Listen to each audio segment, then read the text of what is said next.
Hey, this is Aga. In this quick video, I want to talk about social selling. You see, social selling is hot these days, and there's a lot of firms coming out with exciting new technology. And if you're not careful, it's really easy to get lost and think that social selling is all about technology. And guess what? It's not. According to the Corporate Executive Board in Google, fully 57%, almost 2/3 of the buying cycle now happens before a seller ever sets foot in the room. So I've got a question for you. Just because you're not in the room, does that mean you don't get to play? And the answer, as far as I'm concerned, is no, absolutely not. Now, I've been experimenting with social selling for a couple of years now, and there are really 3 tips I want to give you. Whether you're getting started or you're already doing social selling, you're pretty advanced perhaps, these 3 tips will help you get more results for your business in your sales. And so the number one tip that I can give you is build a social selling system, not a collection of tools. Build a social selling system. Look at your current buying cycle. Look at your conversion points where leads and prospects go through your sales process, where they convert, where they go to the next phase. Build your social selling system based on that. Use that as a foundation. Don't just build a loose collection of apps. The technology, I know it's exciting, but that comes later in the process.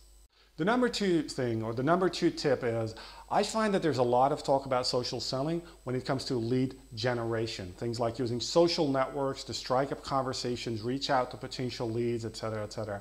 And social selling certainly is valuable there, but that's not where it stops. In fact, I am most excited about the potential of social selling later on in the selling process as well, when it comes to lead nurturing and lead conversion and ultimately even closing.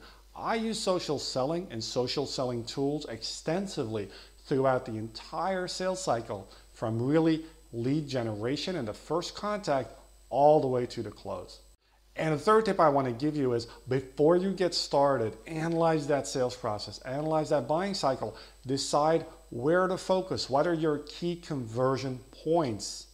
Then put in place KPIs and a benchmark to see how you're currently doing, and then start measuring. And as you start gathering more data, and this is where technology is fantastic, as you start generating and gathering more data, you'll start seeing what works, what doesn't, and then obviously the choice is to do more of what works and less of what doesn't.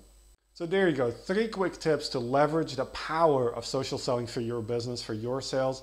Number 1 is build a social selling system, not just a loose collection of technology or tools. Number 2 is use social selling throughout the sales cycle, all the way from the start to the finish, from generating the lead to closing. And number 3 is put in place a solid foundation. Put some KPIs in place, start measuring, and then really start tweaking your results gradually as you get more experienced, as you get more results. Hope that was useful. If you're excited about this, and you can tell that I am, go to socialsellingsystem.com. It's a new idea that I'm working on. It's something that I may launch in the short-term future. Socialsellingsystem.com. I hope to see you there.